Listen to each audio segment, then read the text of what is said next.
என்ன ரீசனுக்காக அந்த ஐடி மேல அந்த லவ்?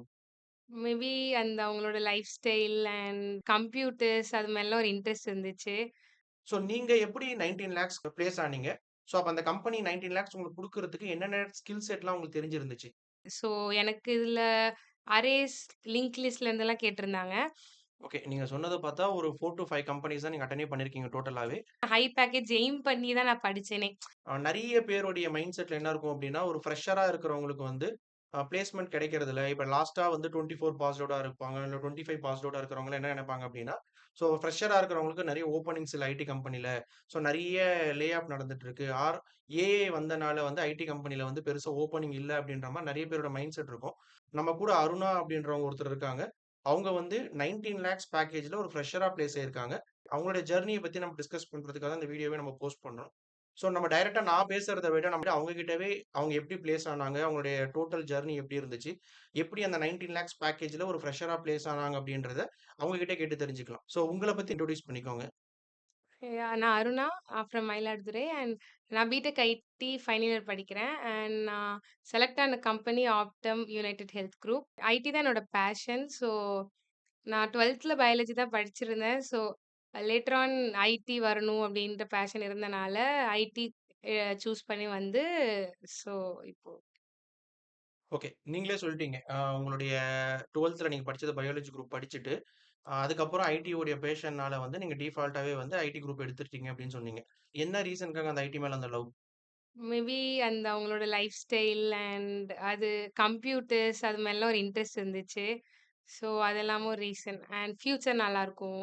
நல்ல செட்டில்மெண்ட் லைஃப் அது எல்லாமே ரீசன். ஓகே. கரெக்ட் தான். மோஸ்ட்லி எந்த ஃபீல்ட்ல வொர்க் பண்றவங்களா இருந்தாலும், நானே நெறைய பேர பார்க்குறேன். இப்ப ஈவன் நான் என்னுடைய ப்ரீவியஸ் கம்பெனில வொர்க் பண்றப்ப, வேற வேற டெக்னாலஜி தான் இருக்கும். மெக்கானிக்கல் படிச்சிருப்பாங்க, சிவில் படிச்சிருப்பாங்க. என்னென்ன டொமைன் படிச்சிருந்தாலும், ஆல்மோஸ்ட் எல்லாருமே என்னோட மேனேஜர் ஈவன் 30 இயர்ஸ் எக்ஸ்பீரியன்ஸ் வந்து கம்ப்ளீட்டா மெக்கானிக்கல் டிபார்ட்மெண்ட் தான் அவரு. ஸோ, அப்ப நம்மளுக்கு என்ன டிபார்ட்மெண்ட், என்ன டிகிரி படிக்கிறோன்றது மேட்டர் கிடையாது. நம்ம என்ன பேஷன் இருக்கு அப்படின்றத பொறுத்துட்டு தான், அத பேஸ் பண்ணி நம்ம வந்து ஐடி கம்பெனிக்குள்ள வரணும்னு ஆசைப்படுறீங்க. ஓகே. இப்ப நீங்க ஐடி கம்பெனிக்குள்ள அதுவும் பேசிக்கா ஐடி கம்பெனில இப்ப நமக்கு தெரிஞ்ச கேண்டிடேட்ஸ்லாம் என்ன நெனைப்பாங்க, ஒரு டார்கெட் ஆடியன்ஸ் என்ன நெனைப்பாங்க அப்டின்னா, ஒரு 5 லேக்ஸ்ல இருந்து ஒரு 7 லேக்ஸ் தான் மேக்ஸிமம் ஐடி கம்பெனிஸ்ல பேக்கேஜ் குடுப்பாங்க. ஃபார் ஃப்ரெஷர்ஸ் அப்டின்ற மாரி எல்லாருமே டிஃபால்ட்டா நெனைப்பாங்க. ஸோ நீங்க எப்படி 19 லேக்ஸ் பிளேஸ் ஆனீங்க? ஸோ அப்ப அந்த கம்பெனி 19 லேக்ஸ் உங்களுக்கு குடுக்குறதுக்கு என்னென்ன ஸ்கில் செட்லாம் உங்களுக்கு தெரிஞ்சிருந்துச்சு? அது ஆக்சுவலி ஃபர்ஸ்ட் ரீசன் வந்து டிஎஸ்ஏ தான். ஃபர்ஸ்ட் ஆன்லைன் ரவுண்ட் இருக்கும். எந்த கம்பெனி எடுத்துக்கிட்டாலுமே நான் அட்டெண்ட் பண்ண வரைக்குமே ஃபர்ஸ்ட் வந்து ஆன்லைன் ரவுண்ட் டெஸ்ட் ஒண்ணு இருக்கும். அந்த டெஸ்ட்ட நம்ம கம்ப்ளீட் பண்ணா தான் அடுத்து இன்டர்வியூக்கு கூப்பிடுவாங்க. ஸோ அந்த டெஸ்ட்ல எனக்கு என்ன இருந்துச்சுன்னா, ஆப்டிட்யூட்ஸ் அதுல சப்ஜெக்ட்ஸ் எல்லாமே இருந்துச்சு. Like DBMS, OS, CN, OOPs அதெல்லாம் இருந்துச்சு. அது இல்லாம மேத்தமெட்டிக்கல் பசில்ஸ் அதெல்லாம் இருந்துச்சு கொஞ்சம். ஸோ அதெல்லாம் சால்வ் பண்ணிட்டு அப்புறம் கோடிங் கொஸ்டின்ஸ் 3 இருந்துச்சு. ஸோ அத சால்வ் பண்ணேன். ஸோ அது முடிச்சக்கப்புறம் இன்டர்வியூ. ஸோ இன்டர்வியூக்கு என்னென்ன ப்ரிப்பேர் பண்ணணும்னா, எனக்கு எனக்கு கேட்டத வச்சு சொல்றேன். ஸோ எனக்கு இதுல அரேஸ், லிங்க் லிஸ்ட்ல இருந்தெல்லாம் கேட்டிருந்தாங்க. ஸோ இதுல எல்லா டேட்டா ஸ்ட்ரக்சர்ஸுமே ரொம்ப இம்பார்ட்டன்ட். அதுல கான்செப்ட் வைஸ் நம்ம அதுல எல்லா டேட்டா ஸ்ட்ரக்சரும் எப்படி வொர்க் ஆகுது அப்படின்னு பார்க்கணும். அது எப்படி கோடிங் கொஸ்டின்ஸ்க்கு யூஸ் பண்றோம். அது ரியல் லைஃப்ல எப்படி அப்ளிகபிளா இருக்கு. எந்த கோடிங் அவங்க வெறும் கோடிங் கொஸ்டின் மட்டும் சொல்லிருவாங்க. அதுக்கு என்ன டிஎஸ்ஏ, என்ன டிஎஸ், எந்த டேட்டா ஸ்ட்ரக்சர் நம்ம யூஸ் பண்ணலாம். அது எப்படி சால்வ் பண்றோம் அப்படின்னு சால்வ் பண்ணி சொல்லணும். ஸோ அது டேட்டா ஸ்ட்ரக்சர்ஸ். அப்புறம் டிபிஎம்எஸ். டிபிஎம்எஸ் வந்து சப்ஜெக்ட் வைஸும் தெரியணும் அண்ட் எஸ்கியூஎல் குவரீஸ் எழுத சொல்லுவாங்க. ஸோ எந்த கம்பெனி எடுத்துக்கிட்டாலுமே அங்க பேக் எண்டுக்கு டிபிஎம்எஸ்ங்கிறது நெறைய இருக்கும். ஸோ அவங்க அந்த நாலேட்ஜ் நெறைய எக்ஸ்பெக்ட் பண்ணுவாங்க. எஸ்கியூஎல் குவரீஸ். ஸோ இப்போ கொஸ்டின் பெருசா சொல்லி அதுக்கு குவரீஸ் எழுத சொல்லுவாங்க. எனக்கு நெறையா ஸ்டேட்மெண்ட் சொல்லி கொரீஸ் கம்பைன் பண்ணி பெரிய கொரீஸ்லாம் எழுத சொன்னாங்க. ஸோ, அதில ஸ்ட்ராங்கா இருக்கணும். அண்ட் ஓஎஸ்சிஎனோட பேசிக்ஸ் சப்ஜெக்ட் நாலேட்ஜ் இருக்கணும். அப்புறம் ஊப்ஸ் ரொம்ப நல்லா தெரிஞ்சுக்கணும். ஊப்ஸ்ல இருந்து நெறைய கொஸ்டின்ஸ் கேட்பாங்க. ஸோ, அதில கான்செப்ட் வைஸ் கேட்பாங்க. கோட் எழுத சொல்லுவாங்க. ஸோ, அந்த மாரி. So okay. நீங்க மோஸ்ட்லி சொன்னத பார்த்தோம் அப்டின்னா, நீங்க காலேஜ்ல அகாடமிக்ல படிச்ச அந்த 4 சப்ஜெக்ட்ஸ் மெயினா பார்க்க சொல்றீங்க. ஒரு ஃப்ரெஷரா இருக்கிறவங்களுக்கு, ஸோ கண்டிப்பா ஆப்பரேட்டிங் சிஸ்டம் பத்தி ஒரு பேசிக் அண்டர்ஸ்டாண்டிங் இருக்கணும். ஊப்ஸ் கான்செப்ட்ஸ் கண்டிப்பா இருக்கணும். ஸோ ஊப்ஸ் அப்டின்றப்ப நீங்க ஸ்பெசிஃபிக்கா இந்த புரோகிராமிங் லாங்குவேஜ் தான் பின் பாயிண்ட் பண்ணல.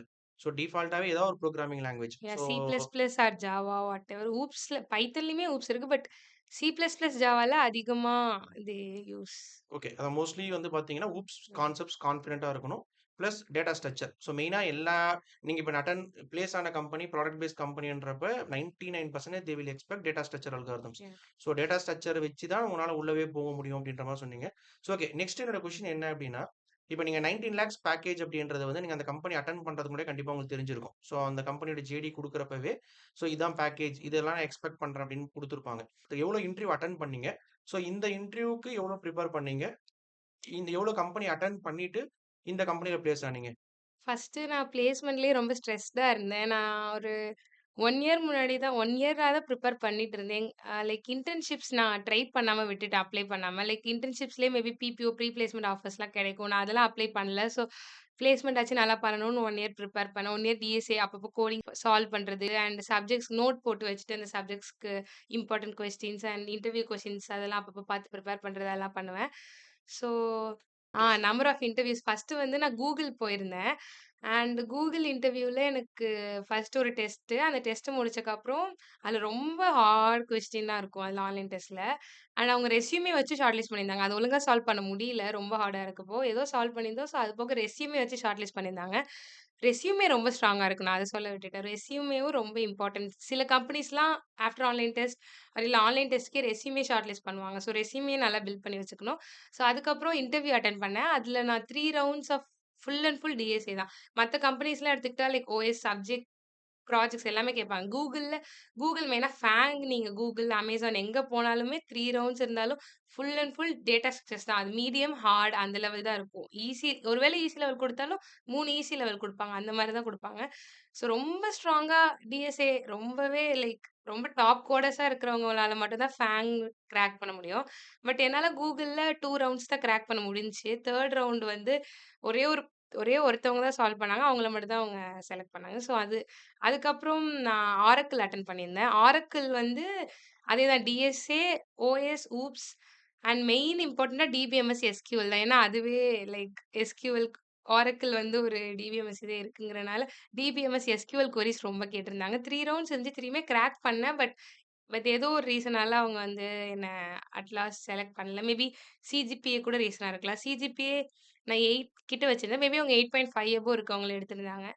ஸோ அதுக்கடுத்து ஆப்டம் நான் அட்டெண்ட் பண்ணேன். ஆப்டம்ல இதே மாரி 3 ரவுண்ட்ஸ் இருந்துச்சு. 2 டெக்னிக்கல்ஸ் அண்ட் ஒரு ஹெச்ஆர் ரவுண்டு. ஸோ அதுல எல்லாமே and at last they also gave importance for communication. கம்யூனிகேஷனுமே ரொம்ப நல்லா ஸ்ட்ராங்கா இங்கிலீஷ் இங்கிலீஷ் கம்யூனிகேஷன் அண்ட் அது எவ்வளோ நல்லா சொல்றோம் அதெல்லாமும் அவங்க பார்த்தாங்க. ஸோ அதேதான் இதே சப்ஜெக்ட்ஸ் அண்ட் டிஎஸ் எல்லாமே கேட்டிருந்தாங்க அங்க. ஓகே. நீங்க சொன்னத பார்த்தா ஒரு 4 டூ 5 கம்பெனிஸ் தான் நீங்க அட்டெண்டே பண்ணியிருக்கீங்க டோட்டலாவே. அத வச்சு நீங்க ஒரு கம்பெனி பிளேஸ் ஆயிருக்கீங்க. ஸோ நீங்க சொன்ன எல்லா கம்பெனிஸுமே வந்து ஒரு டாப் ப்ராடக்ட் பேஸ்ட் கம்பெனிஸ் தான். ஸோ அதுல ஒன் ஆஃப் த கம்பெனி நீங்க பிளேஸ் ஆயிருக்கீங்க. இன்னொரு கொஸ்டின் என்ன மெயின் அப்டின்னா, இப்ப இந்த இன்டர்வியூக்காகவே நீங்க பிரிப்பேர் பண்ணீங்களா? இல்ல ஒரிஜினலாவே ஏதாவது ரியல் டைம் ப்ராஜெக்ட்ஸ் மாரி டெவலப் பண்ணி, அத பேஸ் பண்ணி உங்களுக்கு இந்த அண்டர்ஸ்டாண்டிங் வந்துச்சா உங்களுக்கு? அதான் லைக் நான் ப்ராஜெக்ட்ஸ் நெறையா பில்ட் பண்ணிட்டு இருக்கும்போது எரர் டீபக்கிங்ஸ்லாம் வரும். ஸோ அதெல்லாம் சால்வ் பண்ணி, அந்த நாலேட்ஜ் டெவலப் பண்ணி ஸோ அதுவுமே மெயின் ரீசன். அது ரொம்ப ரியல் டைமா ஸ்கில்ஸ் டெவலப் பண்றது ரொம்ப இம்பார்ட்டன்ட். தியரிட்டிக்கல் கான்செப்ட்ஸ் ஒரு பக்கம் அது சிஜிபி அது செகண்டரி தான். அத விட மெயின் இம்பார்ட்டன்ட் வந்து ப்ராஜெக்ட் நாலேட்ஜ், டிஎஸ்ஏ ப்ராஜெக்ட் அது எல்லாமே ரியல் டைம் ஸ்கில்ஸ். நீங்க அது பண்ண பண்ண ஆட்டோமேட்டிக்கா நமக்கு வந்துரும். பிராக்டிஸ் தான் எல்லாம். சீனியர்ஸ்ட்டலாம் நான் பேசுவேன். அவங்க எப்படி செலக்ட் ஆனாங்க, அவங்க கிட்ட ஸோ அவங்கலாம் பண்றத வச்சு, அவங்க இந்த மாரி பேக்கேஜ்ல செலக்ட் ஆறதெல்லாம் வச்சு ஒரு அட்ராக்ட் ஆயி, அதுக்கப்புறம் தான் நான் ஹை பேக்கேஜ் எய்ம் பண்ணி தான் நான் படிச்சேனே.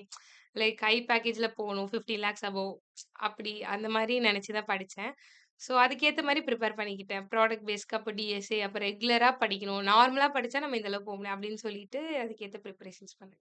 நம்ம வீடியோட லாஸ்ட்டுக்கு வந்துட்டோம். மெயினா வந்து நம்ம அவங்க கிட்ட இருந்து என்ன எக்ஸ்பெக்ட் பண்ணணும் அப்டின்னா, அவங்க ஒரு ஃப்ரெஷரா 19 லேக்ஸ் பிளேஸ் ஆயிருக்காங்க அப்டின்றனால, ஸோ அவங்க எப்படி என்னென்ன ஸ்டெப்ஸ் ஃபாலோ பண்ணாங்க, ஒரு கம்பெனில எப்படி பிளேஸ் ஆனாங்க அப்டின்றத கேட்டுக்கிறதுக்காக தான் அவங்கள நம்ம இன்டர்வியூவே பண்ணது. ஸோ இதுல லாஸ்ட்டா வந்து அ நீங்க வந்து நம்ம ஆடியன்ஸ்க்கு என்ன சொல்ல வரீங்க? மேபி இப்ப எப்படி பிரிப்பேர் பண்ணா அவங்கனால வந்து ஒரு பேசிக் ஒரு மினிமம் ஒரு 5 லேக்ஸ்ல இருந்து ஒரு 20 லேக்ஸ் வரைக்கும் எப்படி பிளேஸ் ஆகுறது? அதுக்கு என்னென்ன ஸ்கில் செட்லாம் நம்ம கத்துக்கணும் அப்டின்றத மட்டும் சொன்னீங்க அப்டின்னா ஃபர்ஸ்ட்டு டிஎஸ்ஏ தான். டேட்டா ஸ்ட்ரக்சர்ஸ் அண்ட் அல்காரிதம்ஸ் வந்து லைக் அதோட லாஜிக் சூடோ கோடும் உங்களுக்கு தெரியணும். ஃபர்ஸ்ட்டு வந்து லாஜிக் வைஸ் நீங்க எல்லாமே அண்டர்ஸ்டாண்ட் பண்ணிக்கணும். அரேஸ், கியூ, லிங்க் லிஸ்ட் அப்டின்னா என்ன? அது எதுக்கு யூஸ் ஆகுது? ஃபர்ஸ்ட் அது என்னன்ட்டு அண்டர்ஸ்டாண்ட் பண்ணிட்டு, அதுக்கப்புறம் தான் கோடிங்குள்ள போணும். இல்லன்னா நம்மளால கோடிங்கே பண்ண முடியாது டிஎஸ்ஏல. And basic codings first palindrome, ah Armstrong number அந்த மாரி பேசிக் கோடிங்ஸும் தனியா போட்டு பார்த்துட்டு, அதுக்கப்புறம் தான் நம்ம டிஎஸ்ஏக்குள்ள போணும். ஸோ அது கோடிங் லைக் ரெகுலரா பண்ண யூடியூப் வீடியோஸ் அண்ட் அந்த மாரி நெறைய இருக்கு. அது எல்லாமே பார்த்து ரெகுலரா பண்ணவே அது ஈஸியா கோடர் ஆகிரலாம். அது பிராக்டிஸ் தான். ஸோ அது ஃபர்ஸ்ட் விஷயம். அதுக்கப்புறம் subject knowledge DBMS, OOPs, OS, CN இந்த சப்ஜெக்ட்ஸ வந்து நல்லா ப்ரிப்பேர் பண்ணி, அதுல கொஞ்சம் ஸ்ட்ராங்கா இருந்துக்கோங்க. அவ்ளோ. அண்ட் அது போக உங்களுக்கு இன்ட்ரெஸ்ட் இருக்கணும். ப்ராஜெக்ட்ஸ் பில்ட் பண்ணீங்கன்னா, அத நீங்க கான்செப்ட் வைஸ் ரியல் டைமா பில்ட் பண்ணி எதுக்கு பண்றோம், என்ன அப்படின்னு அண்டர்ஸ்டாண்ட் பண்ணிக்கிட்டு, புரிஞ்சு எல்லாம் பண்ணிட்டு பண்ணா, அது எந்த கம்பெனினாலுமே ஈஸியா கிராக் பண்ணிடலாம். Okay. Thank you Aruna. Thanks for your time. Thank you. மெயினா நம்ம இந்த வீடியோல என்ன அண்டர்ஸ்டாண்ட் பண்ணிக்கணும், ஒரு நான் ஐடிலேருந்து ஐடிக்குள்ள போணும்னு நெனைக்கிறவங்க, ஆர் ஒரு ஃப்ரெஷரா இருக்கிறவங்க என்ன மெயினா தெரிஞ்சுக்கணும் அப்டின்னா, ஸோ டிஃபால்ட்டாவே ஒரு ஐடி கம்பெனிக்குள்ள போணும் அப்டின்னா, நம்மளுக்கு பேசிக் ஸ்கில் செட் ஒண்ணு தேவை. ஸோ கண்டிப்பா ஏதாவது ஒரு ப்ரோகிராமிங்ல ரொம்ப ஸ்ட்ராங்கா இருக்கணும்.